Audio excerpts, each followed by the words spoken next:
Welcome to Stanley, Scuba, Sailing, and Adventures.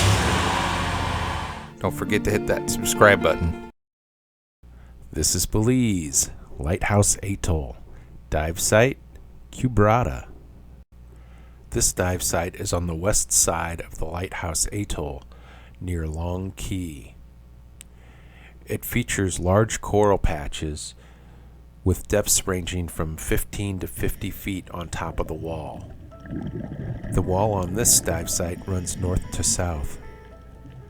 This video was filmed on the afternoon of December 2nd over the course of 3 dives. It may be more accurate to say 1 and 2 half dives. The first dive started at about 1:40 in the afternoon, and I was only in the water for about 15 minutes on that dive. I could tell right away I had an air leak where the first stage connects to the tank and figured it was probably an O-ring. Sometimes it's okay to carry on in that situation. You can hear the air and you can look and determine how much or how big the stream of bubbles coming out is. I checked the leak and I had my buddy take a look, and I decided I would carry on with the dive, but I kept an eye on my air gauge and realized that I was losing too much air to carry on with a full dive. At that point, we were very close to the boat still, so I aborted the dive and my buddy carried on with the group. I quickly got the O-ring replaced and returned to the water, and I stayed just here on top of the reef under the boat for about another 35 minutes. I know solo diving is frowned upon, and I don't usually do it, but it was a shallow dive and there was someone on the boat watching my bubbles the entire time. I actually really enjoyed diving alone. It was very peaceful, just the sound of my own bubbles. There was a lot to see here on top of the reef. A large variety of fish and coral. There was a lot of sun and very little cloud cover. So at this depth, which was right around 20-25 feet, it was great for me to practice some photography techniques and take my time and not have to worry about my buddy or the other divers holding up the group.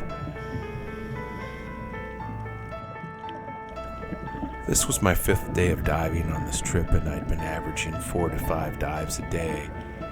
So I was getting a little worn out too, and as it turned out, this would be my last dive, or dive site rather, of this trip.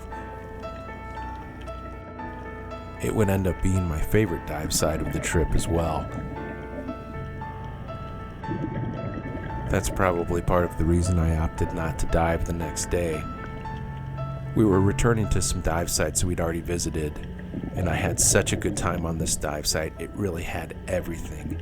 I wanted to end the trip on this and not really spoil that memory. Here's my attempt at joining the school of fish that were hanging out under the boat. Just trying to approach them as slowly and carefully as possible. Very little body movement. See how close they would let me get. It's really a great feeling when you can get into the middle of the school of fish and you have them all around you, in front of you, to your right and left, above you, behind you, below you. Just one of the fish.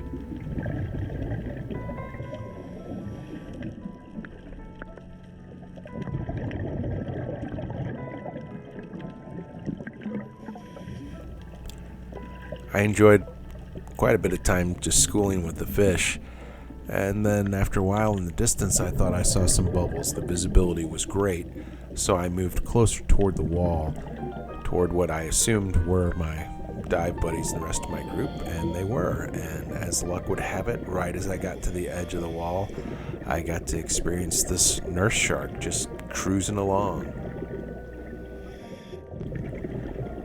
The rest of my dive group was still at such a distance, I'm not sure that they even saw the nurse shark.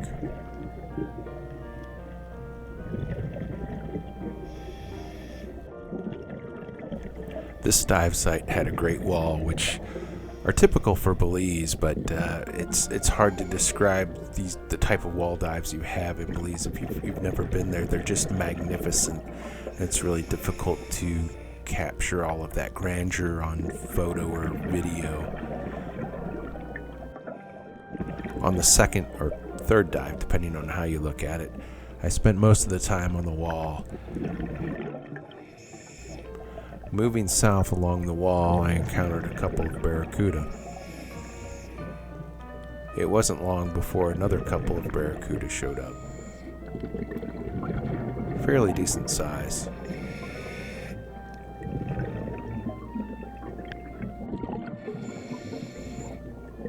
It wasn't too long after that the shark showed up. I remember thinking to myself, this dive site has everything.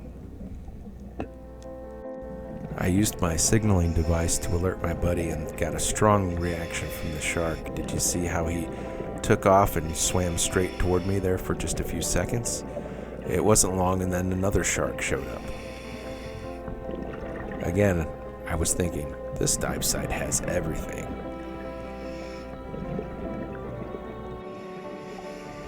I always enjoy seeing reef sharks.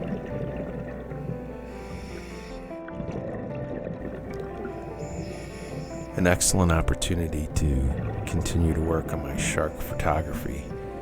Video is pretty easy, I think, in comparison to photography. It's really hard. The sharks move quickly.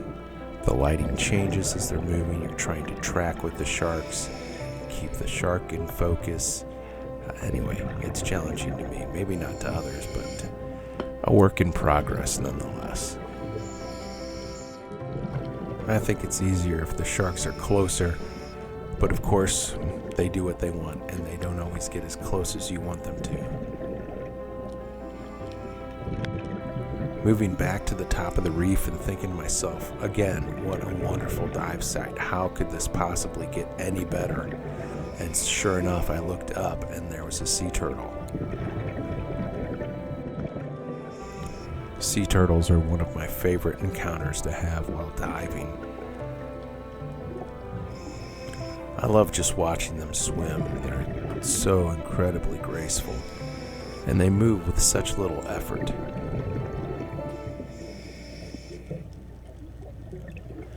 Sometimes if they're feeding, they'll just carry on feeding. They don't care if you're there. You can get some extremely close-up photos and video. So I was moving slowly and carefully.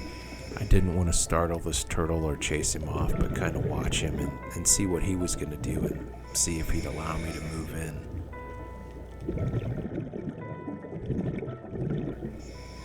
He was just kind of cruising along nice and slow right now. I don't know if he was looking for something to eat or maybe just thinking about something to eat. Who knows what goes on in the mind of a sea turtle. But he was letting me get a little bit closer. I thought this was a great view of the sea turtle right here. I could see all the colors from the sun because we were close to the top of the reef, but we had the edge here of the wall. And right there, I thought I saw the turtle kind of look at me with one eye and decide that's about as close as he wanted to get. So at that point, I slowed down and gave him a little space. You never know if you'll find something in one of these barrel sponges. This one was a little obvious because there were antennae actually sticking out of the top of the barrel sponge. But I was surprised when I looked in to find not one, but 2 lobsters.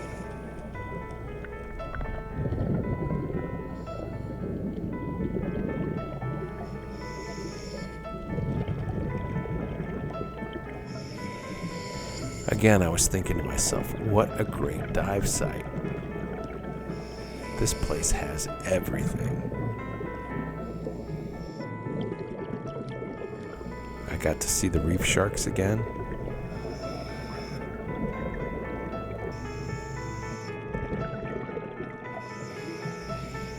The reef sharks were curious and hung around for quite a while. They made several passes but didn't get extremely close.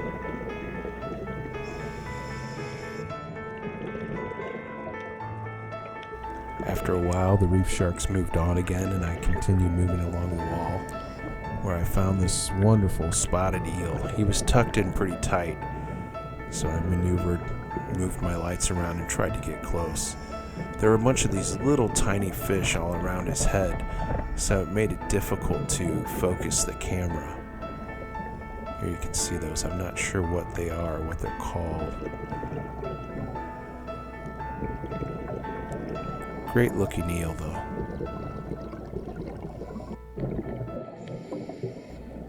Back on top of the wall, I saw either the same turtle or another turtle. Not quite certain. I think it might be the same turtle. I didn't get close enough to read the tags on his fins. Nearing the end of the dive, I found this lionfish. You see there's a lobster down underneath him. Again, just an incredible dive site, this angelfish. It was a wonderful way to finish my trip to Belize. Thanks for watching. Please don't forget to subscribe, like, and comment.